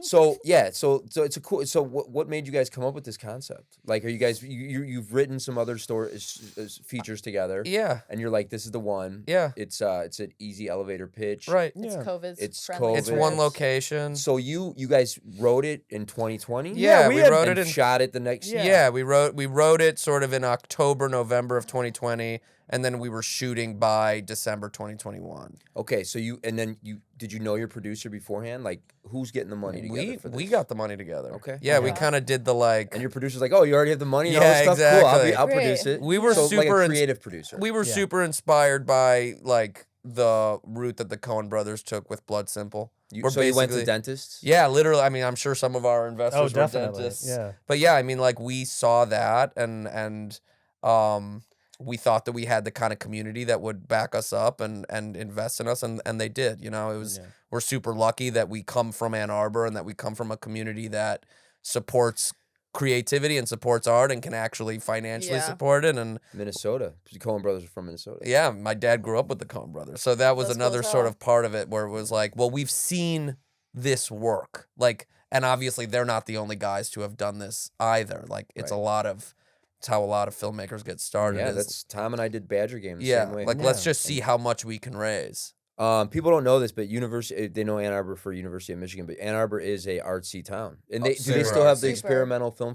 They film do. fest- They what's it do. called? Yeah. Ann It's Arbor called the Film Ann Arbor Festival, Film yeah. Festival. Film Festival. We Yeah. nearly got in, but we weren't experimental enough. Right. Guess And not. one of our friends, or really like he's our parents' age, but I was emailing with him saying that we hadn't gotten in, and he was kind of bummed about it. And he said, "Yeah, maybe if you played it upside down and backwards, you would have gotten in." Yeah. And I thought that was That's really funny. Well, people think of Ann Arbor and they think of Michigan. You know, they think of Wolverines. They think of like Think the of big the big house, which house, fits yeah. how many people now? 120, 110, yeah. Oh my God, I've been there, and Yeah. it's like if It's you, nuts. It rules. it's like every game that fucking stadium's about to just collapse. Yeah, Yeah. it's the With shit. all the You could not stomping. like football at all and go to a Yeah. Michigan Oh. game and be like, oh, this is It's like fucking a Such high human energy. It is. experience. It's cool. Yeah. I And then mean, you Ann walk Arbor- outside and you buy like a drawing that someone has on the corner. Yeah, and I you're mean, like, Ann Arbor's a weird little pocket where like you do have, like it's such a foodie town. Like Mhm. I think it's like the top 5 foodie town in the country or They something love, like that. It's love the so food. good. The art scene is so vibrant. And then you have Eastern, like 2 miles, Yeah. like next to it, where it's like Yeah. all the poor people go. And I'm just kidding. There was a serial killer, I think in like the 90s, that was killing A lot of students at serial Eastern. killers went through Ann Arbor. Ted Yeah. Bundy went through Ann Arbor, I but think, didn't kill I anybody. think Kaczynski went through Ann Arbor he too. was like, Yeah. these people are Kaczynski nice. went to He U went of to M. Michigan. Did Yeah. he teach there? Whoa. No, I think he was like in Yeah. the math program. No, I remember someone telling me, yeah, Ted Bundy came through like after Christmas and just like hung out at a bar and like watched the Rose Bowl and then just like went to his next town to Went murder off people. to go killing. Huh. That's pretty interesting. We love famous Ted Bundy, is killer. what we're saying. Yeah. yeah. What's I not mean- to love? Yeah, handsome guy. Are either of you Yeah. Catholic? Yeah. Okay, clocked that. Yeah. Not only the character, but the last song after you bury Jams. Yeah. Oh my God, that Yeah. I had like I was just chills at a went through my funeral whole and body. we sang that song at the funeral. Oh, wow. Yeah, Man. that's Yeah, he why sent us a picture of that's it. why we put it in there. Yeah, I went to 14 years of Catholic school. Yeah. That's pretty cool. Catholic school Yeah, in it the was valley. That's really intense. Wow. Well, I had 2 ushers that were married, both named Margaret, Nice. and their daughter was my babysitter. So, yeah, I mean, I would go to Michigan and I'd be like, yeah, I went to Catholic school for 14 years. And people would be like, oh my God, I also went to the Catholic Yeah. school. And they would just tell me like horror stories, or like they're from Yes. Pennsylvania or something, and like they would get whipped, or like their Jesus. brother went Whipped. to The ruler. correction camp and all yeah. that shit, and I was Damn. like, I oh, that managed was to not my avoid. I don't know how I experience. managed to convince my nuts. Not what I parents. did. You don't need to send me to Catholic school. Church is enough. Church is bad enough. and Which it church was. did you go to in Ann Arbor? I grew up going to St. Francis, Okay. but then I went. St. Mary's is on campus, and that's a much more kind of progressive Which Catholic one's church. the one which is in nice. Carytown? Timothy? St. Thomas. St. That's where my dad Thomas. and his siblings went St. to. Ted I Middle went school. to Yeah. church there one time, super high, because I was like at my friend's house, and I was like, "Oh, church is about to happen," and May like, as well That's go. a 10 minutes. crazy move. might as well go. And I sat in the back and was like, "Oh my god, I'm in a cult!" Like, oh my god, I'm in a cult. All these monotone prayers that everyone's Yeah. saying, and Do they oh my God, speak it's in so Latin scary. during So- mass? not Well, anymore. well, Not if anymore. you go to the, which I've done, I've mixed up the Spanish mass with the Oh, that's English funny. one, you know. Oh, and- that's and fun. I've That's sat what there I'm and, That's and this good. lady was like, no. She said, where are you going? I go, well, I don't speak Spanish. She goes, you'll get it. You'll get it, I'm yeah. like, The songs yeah. are the same. I'm no, Like- actually the songs they switched to, like when I was younger, all the songs, like They do the have cadence more of them ones. are different. Mm. Like they were Yeah. catchier when I went to I They went to were Catholic much school, catchier They too. when we were catchier younger. before. Yeah. Like what are some songs like I am the bread of life. yeah. That's a banger. Christ has died, Christ has risen, Christ will come again. Yeah, and now it's like really it's not upbeat. it's something It's all weird upbeat. song. Imagine hearing that high as fuck in the back. Yeah, I and don't you're want like, to. I don't want to at Oh all. my you know what? I just went to I went to Portland for Christmas, and on Uh-huh. Christmas Eve I always love to go to mass. Yeah. And because I went to Catholic school too, so we would go to mass, and when we would go like every Wednesday, but on Christmas we would go to my Catholic school. My family would go to my Catholic school's church. So, but what's that carol? Lule, Oh. it's like it's such a fuck. No. It's such a good It's a song. banger. It's a banger, and it's like, but it's about like Herod. Herod. Yeah. It's about King Herod and how he had like the firstborn murdered of every family or something like that. Like all these Passover? No. You guys were singing about Passover during Christmas? Oh, No, that was maybe my bad. it's I forget gender what bender. did King Herod, what was he known for? Oh God. King Herod, no, but all the all the carols are like the meaning behind them is like I don't know. That was a fucked deep up. Well, it's cut. all those like and Frosty Daddy, the Snowman. I mean, he dies Yeah. at the end. yeah. Does dies. Frosty die? Well, he's a snowman. He melts. He's doomed to die. But I think there are some like biblical themes going on In in the Daddy. movie. I mean, you also have like the sort of Cain and Abel thing. You talked about the Passover parable with with the four sons. Yeah. And I Yeah. think like those things, even though I mean, the prayer is more overt, more overt like reference to religion. Right. But I think, there's something religious about like, or at least there has been for a very long time, about reproduction or the reason to reproduce or not reproduce. Mm-hmm. I think And, specifically too with the song, it's just I don't know. I've been to funerals where that song is sung on Eagle's Wings. It's a Yeah. very moving song, It is. but there's something, it's very to me. It was very perverse and funny to have him sing that for this Fake doll. fake doll. Yeah. Spoiler alert. And Spoiler alert. You see it in the The tree. We'll doll- just bleep it all It's a out. real. guys. It's a real doll. and the doll- Oh, Doll's that's real. true. It's a It's a it's a- real doll. but it was sort of meant to also needle, the other guy to needle Yuri's character. This one. Is this the Lale Lale? Yeah. Dude, Oh, they this is sa- like real old school. Oh, they sang this and like you could hear a pin drop. You could like, I can see like cavalry, like, like going Riding down in. a field. Yeah. It's a powerful song. I want to put this in a movie. Great. So, Well, anyway, it might- I'm very- while the guy's getting ready to like he's like Yeah. packing his heat and he's like going to kill Oh, someone. And he yeah, goes to and he's church like, first to "Forgive say me, like do Father, his shit. for Yeah. how I am about to sin. Yes. Yeah. I went to my dad and I went to church in Italy, and for like 20 minutes we were sitting there freaking out, being like, "What would the sign of peace be? What do we say for Yeah. the sign of peace? What do we do?" And so I was like Googling. I was Omni like, yeah. Patri. no, like literally like peace be with you. Peace be with you. Oh. And so we were like, what do we say to everyone? But apparently and so we were like trying to memorize the term for like peace be with you, but they just go up and go pace. Pache. Nice. But you are Pache. you know, I'm sure they're like They probably speak a English. lot of too. tourists. Yeah. Not in that I'm, mass. I'm very much a lapsed Catholic. I only go a few times a year. Same. And one of our friends is also Catholic, and we used to live together. And we went on Ash Wednesday to a I just went. mass in West Hollywood, and it's just so LA that Jesus is up there and he's jacked. He's got like Yeah. an 8-pack. He's a gorgeous, Oh, in West gorgeous Hollywood. guy. That's gay Jesus. yeah, that's gay Jesus. There's also Korean Jesus all over town too. Yes, there are. Yeah, But Yeah. wasn't real Jesus jacked? All those dudes were jacked. yeah. Those dudes are all jacked. Probably. It was like, you know, Jacked. total I don't know. gluten-free, They were- gluten-free Yeah, diet. yeah. Tone. They were toned. They were, Right. yeah. Toned is a good six word. packs. They were doing crunches. They're getting their 10,000 You're drinking steps your in. dude Diet Coke. Drinking my dude DC. He's hammering. That's a good workout, right? Climbing on top of roofs. Well, building hammering. houses. Wait, Yeah. so I want to talk about your movie again. Sure, sure. Yeah. So, Why not? Because my dad and I often joke, and we're like, you know, you have to get your license to be able to drive a car.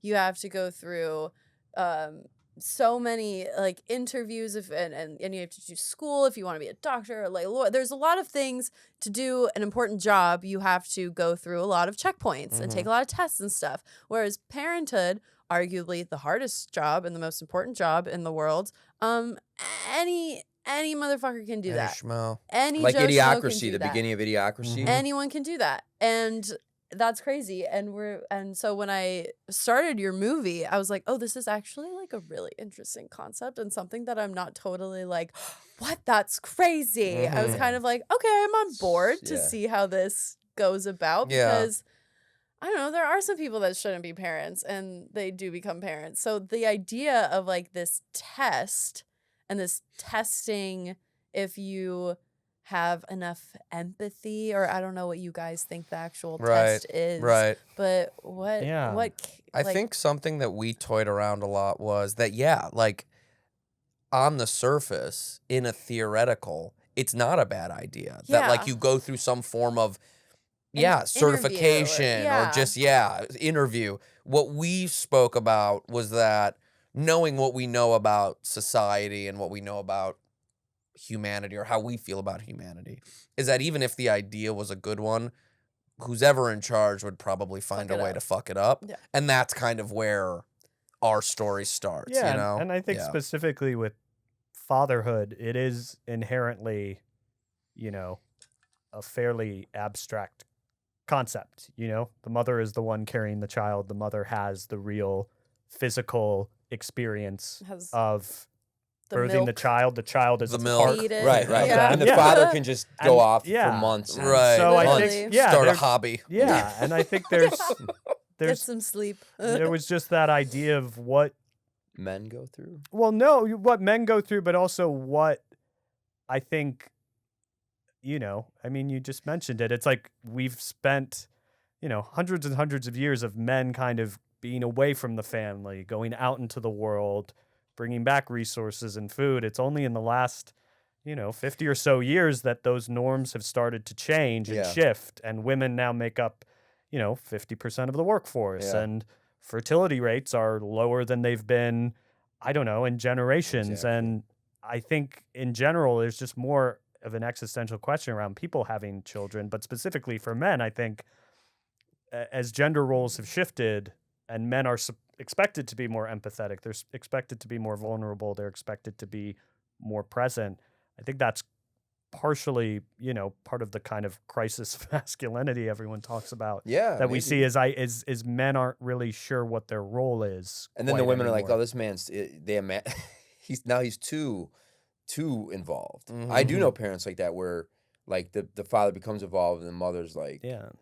it's like overstepping. Interesting. A little bit. And then it causes friction in them. And then the husband's like, "No, I kind of actually like this." Like Mr. Mom, remember Mr. Mom? Right, And sure. With speaking of Michael Keaton from Yeah. earlier, but yeah, it's like that. But what I thought was a funny dynamic or an interesting dynamic is that you guys are all all your characters get pretty anxious. Yeah. And then you have the character Jacqueline plays, which her name's Allie. Allie, yeah. She comes in and she's like calm and she's Right. she's got more of the masculine like She's presence. she's the hero. Yeah. Yeah, she's the hero of the movie. Even though, and I don't remember who we were speaking to, but we were sort of saying that, yeah, we feel that Allie's sort of the only person who operates heroically. She's the hero. And it was like, well, how can she be the hero if she is only in it for 20 minutes? Right. It's like, well, that And she leaves with the coward, the guy who doesn't want to. Yeah, the coward who Yeah. kind of just gloms onto her. Yeah, and we did have the notion that whatever the men are experiencing in this world, the women must be experiencing something much Something more worse. challenging. They're Right. like, they have to do a lot of like Physical exercise. tests. Yeah, physical tests. I Yeah. was like, oh, I would not pass. Yeah. Right. I'd not pass. And it's also just like horrible. It's And there's like, 40 it's of them fucked there. up. Yeah, we sort of saw it as like if this test for the males is sort of more just like undefined and Yeah, unclear about what they're abstract. looking for. The women's test is purely like, is she physically fit to reproduce? And we Yeah. felt that was pretty draconian, which feels like the world that they live in. Do you guys Yeah. want to do one where it's mommy? We joke about it, Daddy but no, Mom. I don't Yeah, think we or this. would. I could see this as like a show too, like like an hour long. It's just It's kinda different Handmaid's groups. It's kind of like Handmaid's Tale. It's kind Yeah. of like Black Mirror. It's Yeah. it's like anything that's like vaguely dystopian. And I think gender yeah. related. Yeah. Good afternoon, Jeremy. You have been invited to one of our highly competitive fatherhood programs. Great. You will be housed at one of our beautiful mountain retreat centers and will be joined by 3 other participants. If you are rejected, you will be issued a mandatory vasectomy by one of our I'd just like to say, I'm ready. I'm totally ready to be a father. And isn't someone supposed to be here to monitor us? Maybe they want us to acclimate with one another. It's nice to get out of the house. We haven't left the house. No, I mean my house. Discuss shared experiences. You guys ever personify inanimate objects? My girlfriend really wants one. She thinks I'd be a good father. Get on the ground and turtle shell. Protect him. This is exactly what we needed. Radical vulnerability. We tried and we failed. But we tried. And I'm proud of that. I think the monitor hasn't arrived yet because they aren't supposed to come. I think we're under surveillance. Oh, you think we're being watched by some guy in a room? Hello? Remember why we're here. To be fathers. We should start behaving like fathers.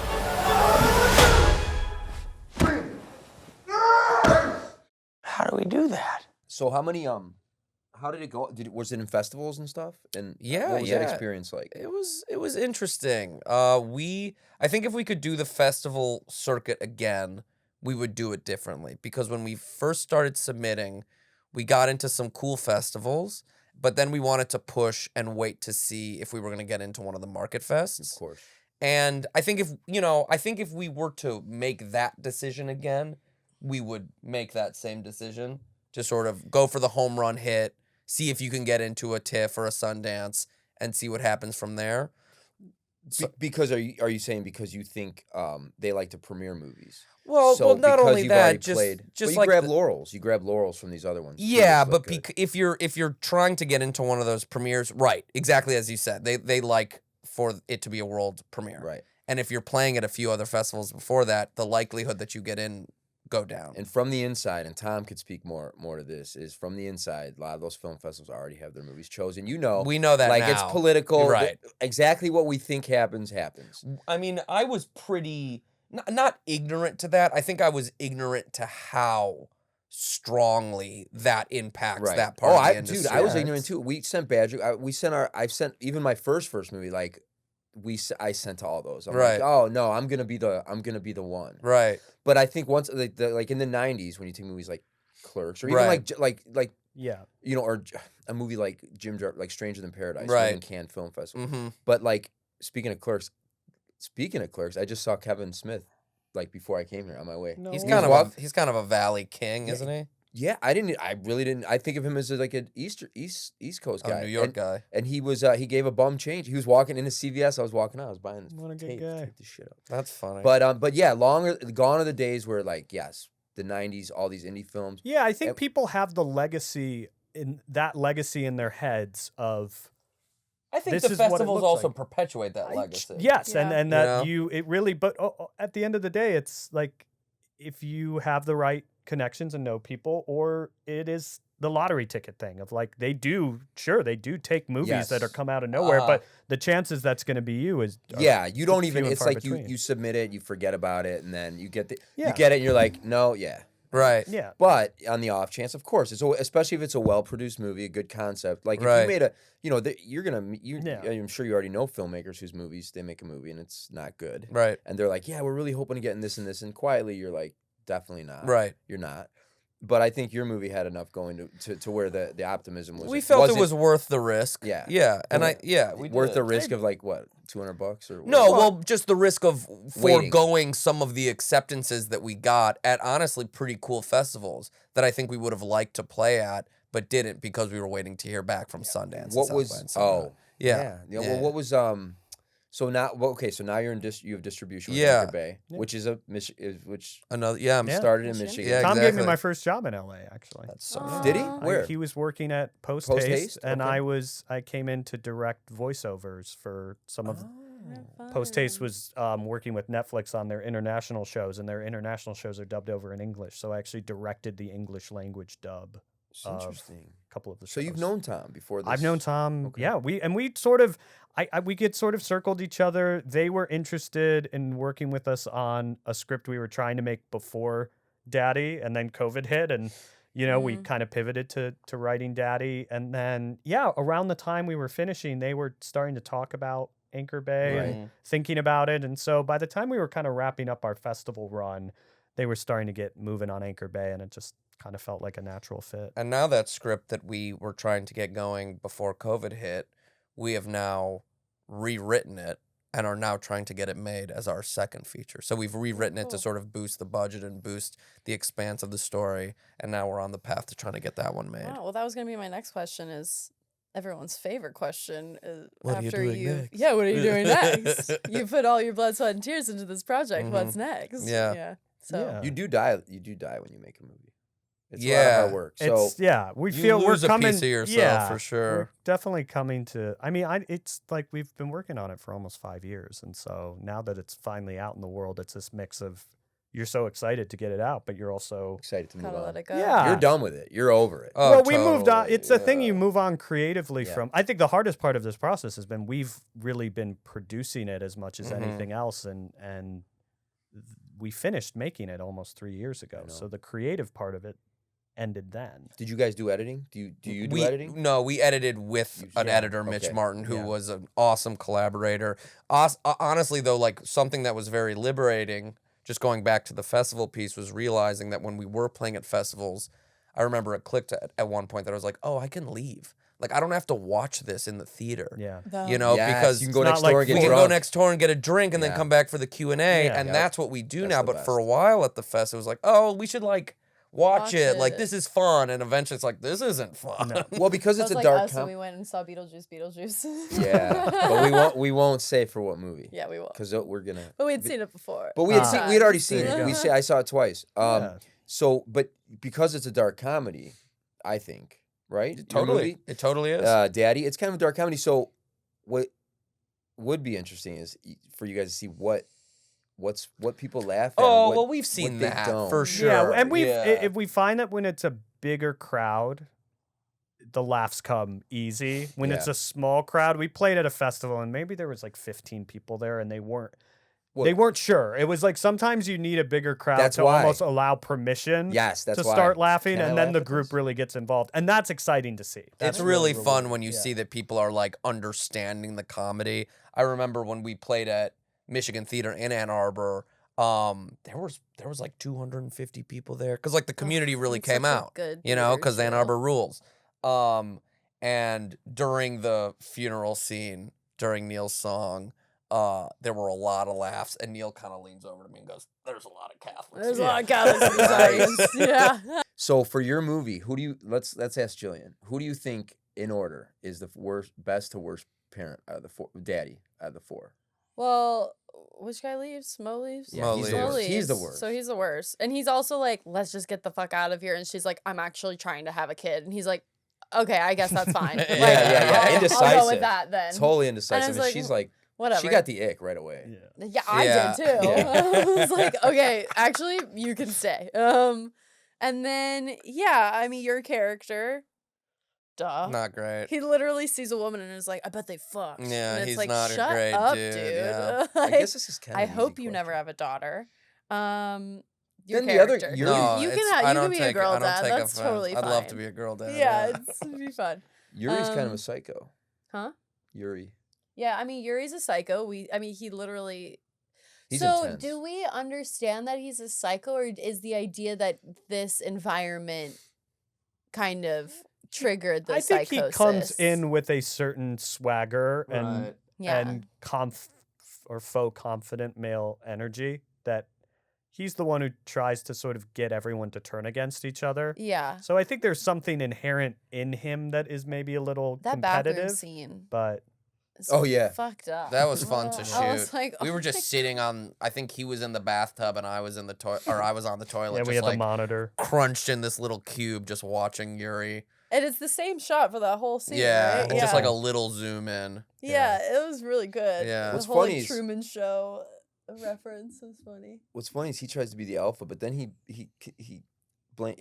like, Well, he's that's sort convinced of that you're trying to be the alpha. That's sort of the whole play. Is that like at Yeah. one point everybody's kind of trying and failing to take the lead. Yeah, there really was no. I mean, I guess he was, but he was kind of crazy. But you know, that's really like a group of guys in a Yeah. lot of ways. Like there's always this I don't know. Did we create the phrase or did we just repeat the phrase alpha posturing?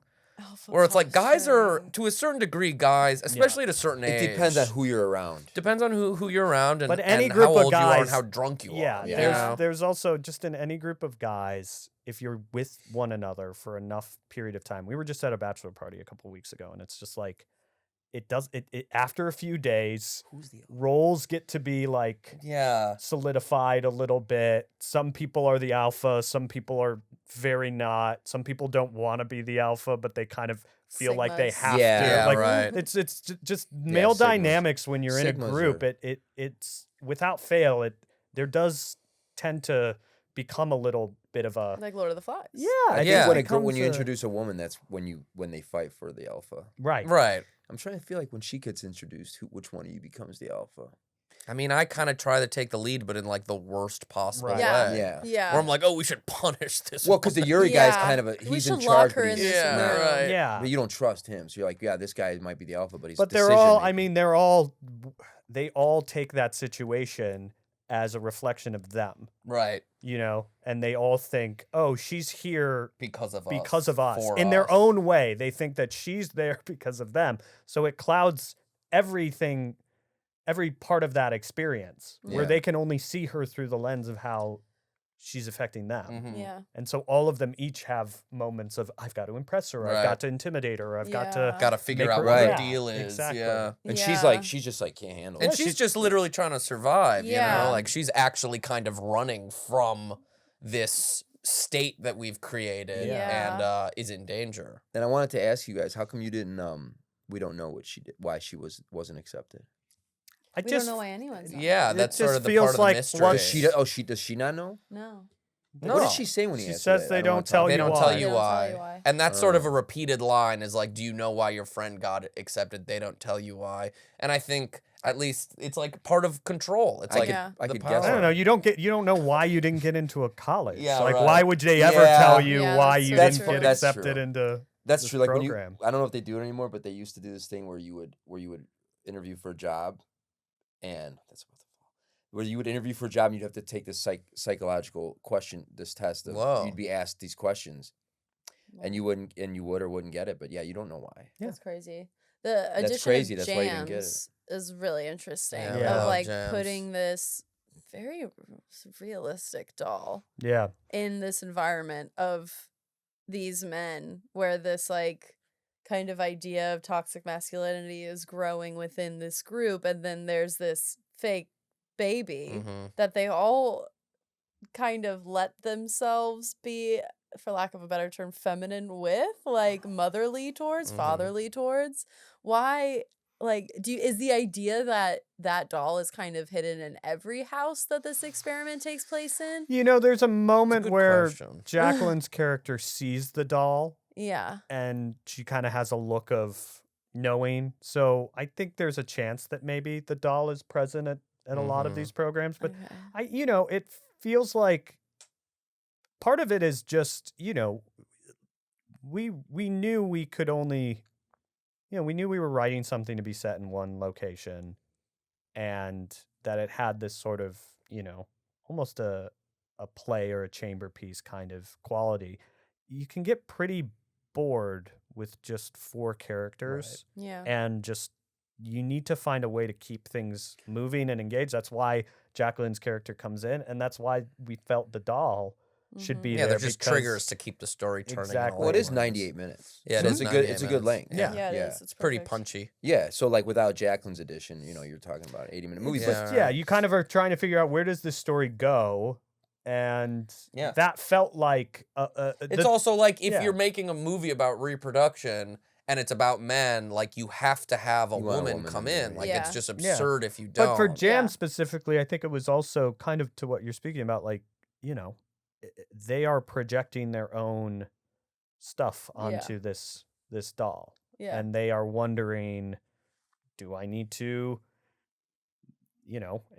take care of it? They do exercises with it and things like Yeah. and they pass it around. I like how holding it. Yuri And they carries do it by the its I head. know, yeah. I scenes, think yeah. Yuri came up with that on his He's like, own. carry it by its Yeah. head. Yeah. So funny. It's not how you carry it. No. You failed. Yeah. If Yeah. you fail, you'd be like, that's why. Yeah, right. Yeah. How many I bet this thing went through rewrites. A lot of rewrites. I could Yeah. see that because not it's like- conceptual and Not a crazy amount, but like, No, we improvised a lot while writing Yeah. and have voice notes of. It's also in the DVD extras of us. You can Nice plug. listen to great good plug. Yeah. where you can listen to us improvising scenes that are in the movie. And so Oh, that's cool. the dinner scene where Jams gets introduced and the wine is spilled and all of that is like not even wine, it's juice. I forget. No booze. No booze. booze.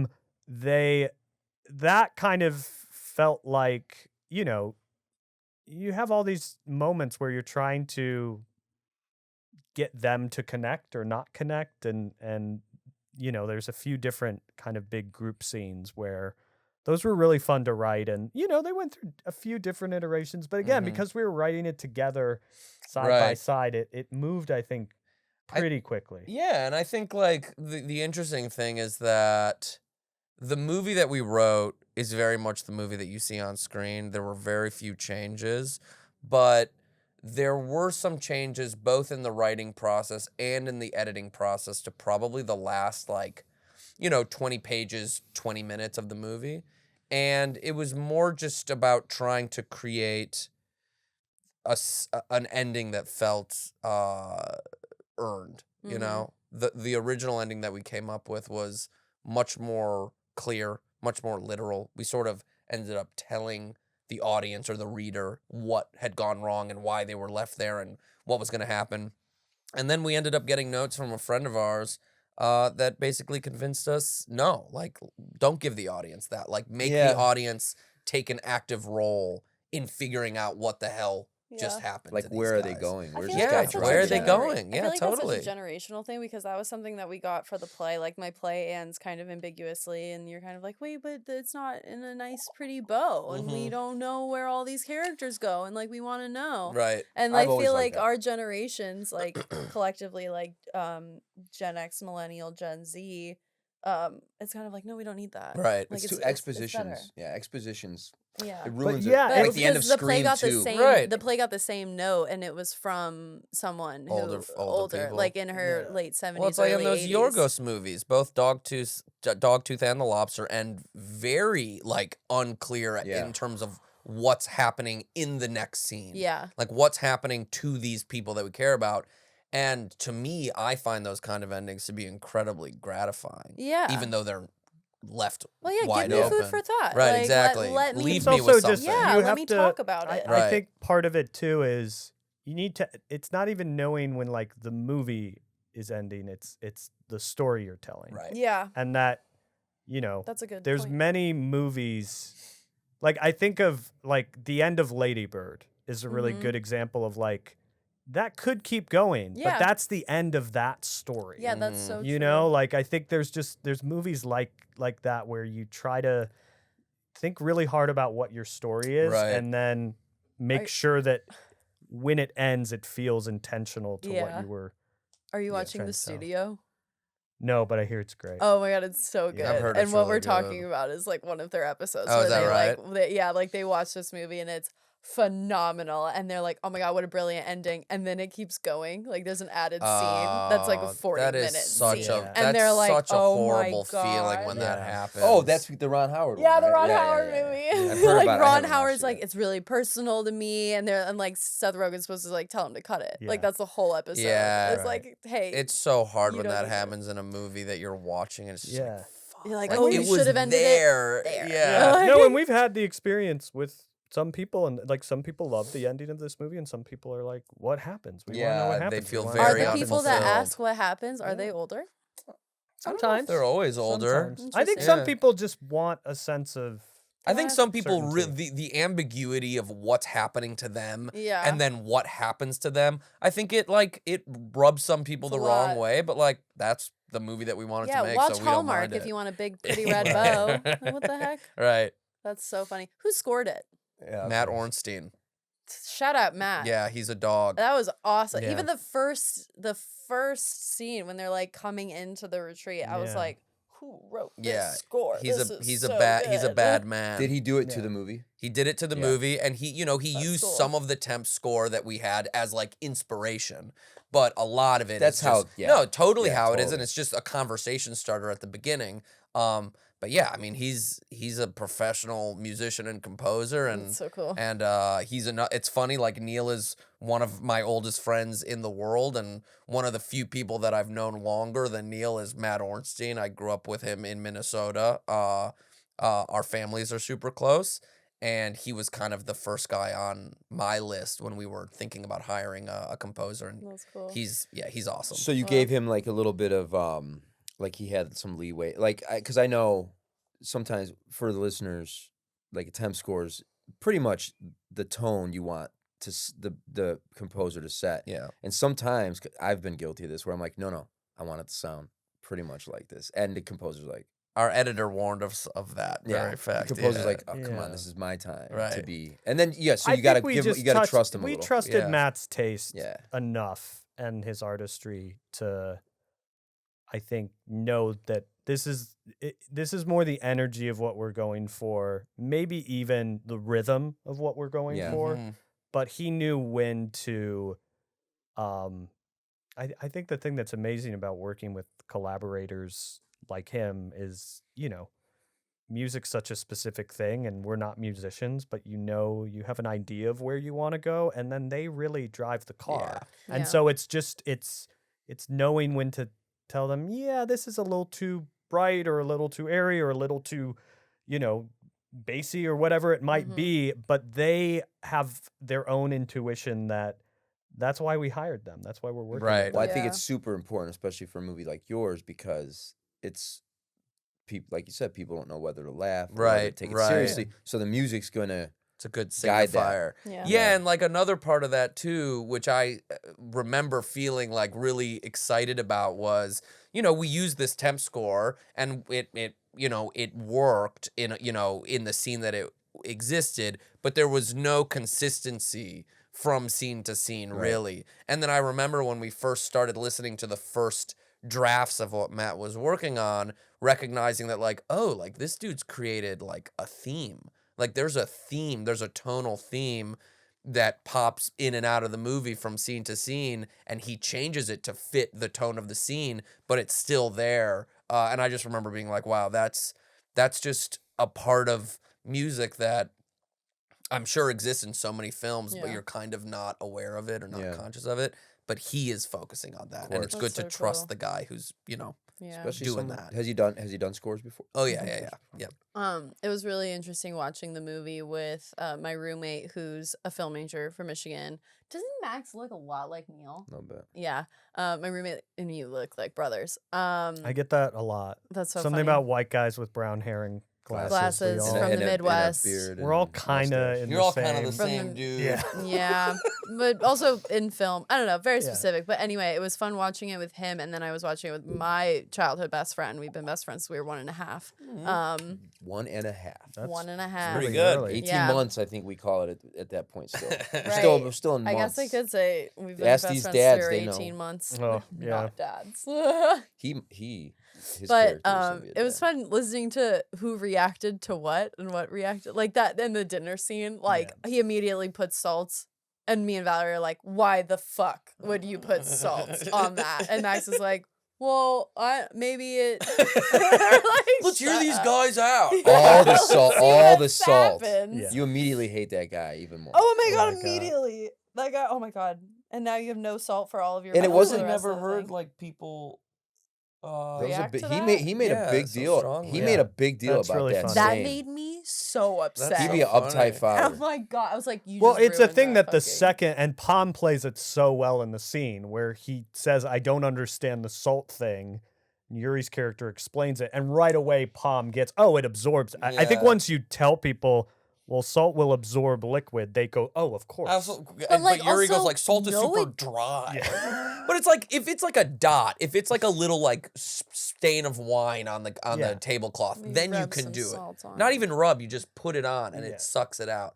But if it's like, you know, a huge ocean of Yeah. of juice on a Yeah, he just tablecloth, kind it's of, not gonna yeah, work. it's just an instinctual panic. And whose character comes back? You come back with it. Yeah, right? I You're come like, back it's with not it. out. It's just all I'm like, wow. purple. Yeah, Yeah. just Like, you did you even idiocy. try to put it in the water? No, I didn't try to do shit.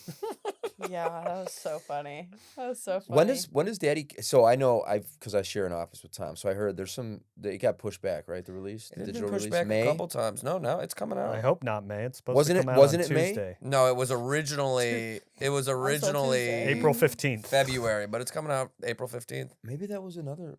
No, I thought that was. You It guys better that be you guys another were. one. You guys Let's were. not panic. There was then. like a. There was It's like some. already- yeah. It was tense. It was a tense moment. There were some. Well, we just wanted it out because we just wanted it out. Yeah. Well. And we were trying to get it out like in November, December, Right, and right, then right. Tom was like, "Okay, like you know, let's try to do this the right way a little bit later." And then it was going to be February, March, and now it's I'm pretty March, positive it's April. April 15th. It's coming out April 15th. Okay. So excited. like tax day. Tax day, Do man. your But taxes. A and- perfect This movie to watch episode taxes won't be with. out by then because that's like tomorrow, okay. like in That's 2 okay. days. Then they can come. They can go and watch it right now. Yeah, they just can watch it right now. It's on. Yeah. You It's can, at, it's you at can, Yeah. home right you now. Go can watch it order right it now. That's to rent really on good. Amazon and Apple. Yeah, Um, yeah, and yeah. then that It'll be on- physical media comes out later. Physical It media's already been is out. out. It's been Yeah. out. So They're Why not? buying. People are yeah, buying you can find us on DVDs. Blu-ray, DVD. I look at the numbers Oh, with yeah. Tom, like, and you know, like I tell this to all the filmmakers too, because Tom's a little. Well, he does too, but I like speak up for him a little bit. But we're it's the collection of movies that Anchor Bay has right now, and we go through some that get sent. Like we Mhm. just had a bunch, and we're like, no, this isn't it. This isn't it. This isn't the brand. And so I think like, and some people that we're sending to our website, they're looking at these titles and they're like there's especially with the physical media and the artwork and like all the posters and all that stuff. It's like we're putting together a nice little distribution Yeah. company that we want to grow and not just being distributing all these movies. So like I know Tom already knew you, so it was kind of like, but I don't think there was ever a time where like, oh, I want to distribute this guy's movie because I know him. It was kind of like you do the distributor of service when you make a good product, Right. And I don't know how many other distributors you talked to or got denied from Yeah, or tried to yeah, get a you lot. handful, because yeah. there's always the, should I do the film festival or should I try to distribute it? Right. And like we've distributed movies through a lot of companies and they don't do any promotion, they don't Right. do any of that stuff, which this podcast is going to do. Right. And I know you guys this is our 11th episode, but we're growing. So it's kind of good to be on like later First episode of episodes. season 2. Yeah. Right. You guys first have made episode it of this season 2. far. Yeah, Which exactly. Mike, where's Thank Mike? you for the reminder. Mike's in here. He was our first guest because he's the acquisitions guy, but Yeah. he also is the director of Dinner with Leatherface. But Cool. at that Right. point, it was our first episode, Yeah. so we almost got to bring him back, Right. which I think would be an interesting. Or we should do caps where we cap the movies.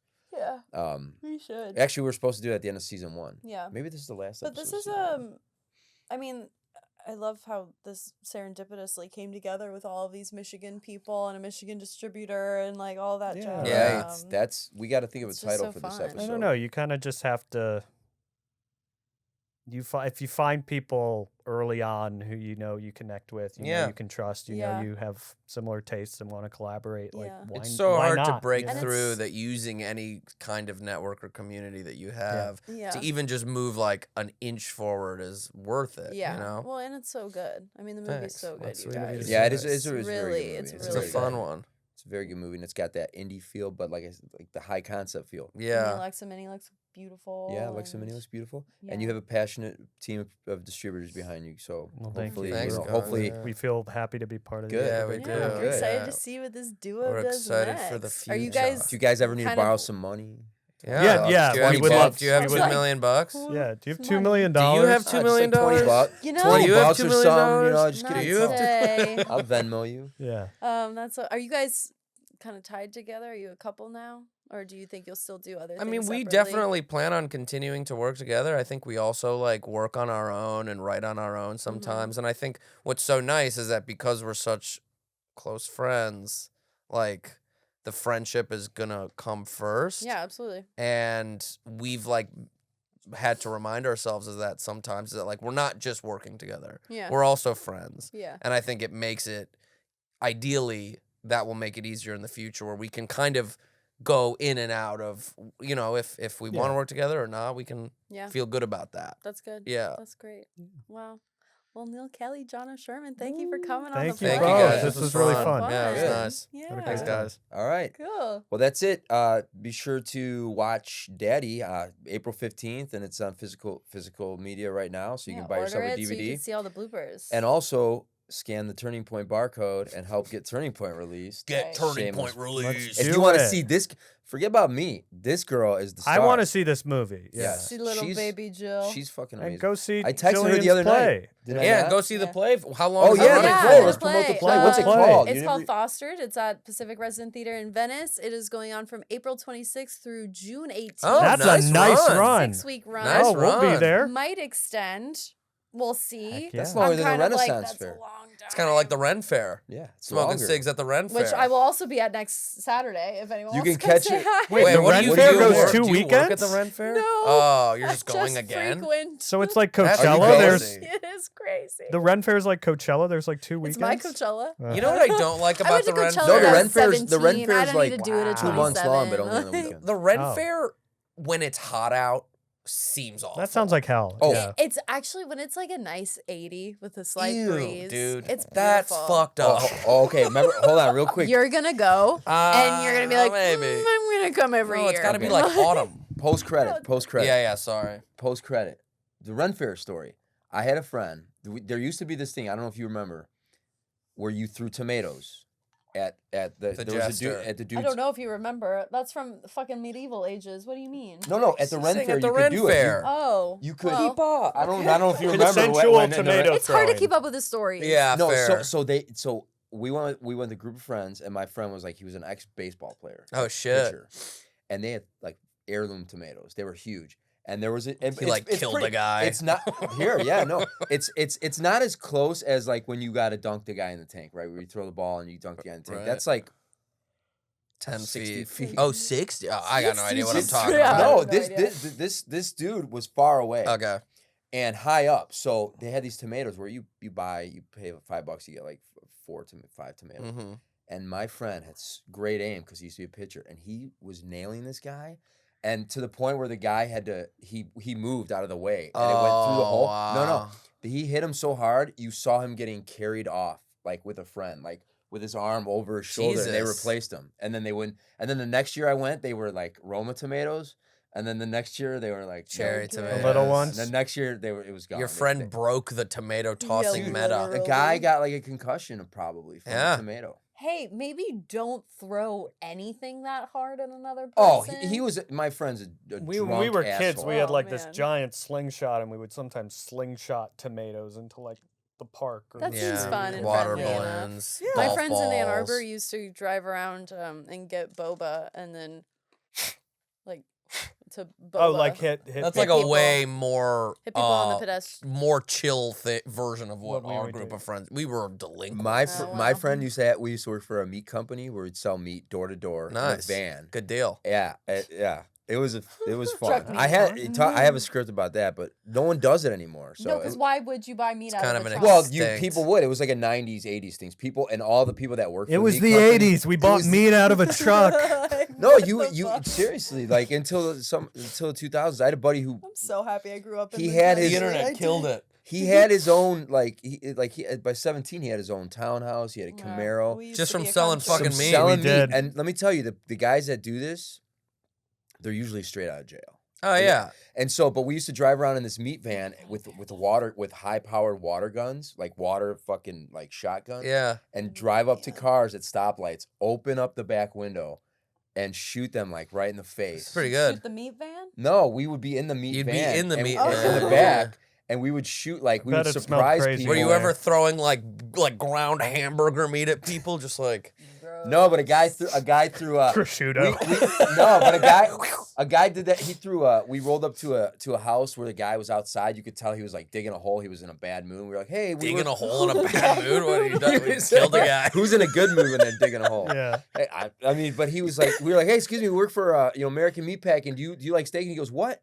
He goes, get the fuck out of here. And then my friend was like, Right. my friend Chicago. seriously said, or no, he goes, how would you like a face full of mud? Because he had the mud right there. And my friend goes, how would you like a fat dick in your mouth? Yeah. And the guy Good took question. the mud and threw it like at the truck at this job. We had a truck. It wasn't a van. There were trucks. There were trucks. There were vans. There little was meat in all these S10s, trucks and meat vans. truck- meat This is cool- so scary. We were my digging God. holes. It was It was Chicago. creepy. We'd be out. Chicago. It was Chicago. We'd be out till like 8 p.m. I forgot you grew up in Chicago. This is all making I was picturing like LA. Ventura Boulevard. No. Like Chicago. She's Yeah. the Valley girl. I'm You're the not Valley girl. Chicago yeah. on. Yeah. We could do a Freaky Friday though. You guys would Switch? swap.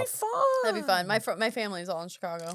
No way. Yeah. Oh my god. Yeah. Oh, yeah, I her have dad's from- Midwestern roots. You have a vaguely Midwestern kind of energy, which you. is great. Well, It's she went to polite. U of It's a M good also. thing. Polite, You did. Catholic. Yeah. Oh yeah, guilty, and you went to U shame. of M. Yeah. Yeah. Yeah. Yeah. Yeah, we'll do a whole podcast about guilt and shame next time. Though. That's Oh, That's episode fun. 2 of season 2. Yeah. Guilt and shame. Guilt and Guilt shame. and So 12. All right. I Jill think and that Neil wraps talking it up. about Catholicism. Where are we at on time? No. Oh, I thought we well, did. we are. But how long is this episode? Wow. That's long. Wow. All right. Joe That's Rogan it. over We're here. done.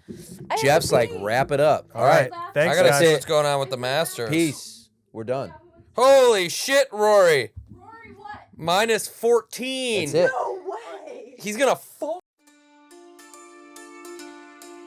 On the blackest nights we sail through fog, two voices echo from the salty bog, with tales of movies and actors bold. Host Josh and Jillian, their stories unfold. Hold fast the reel, listen to Jive, the Blank Podcast where legends vibe.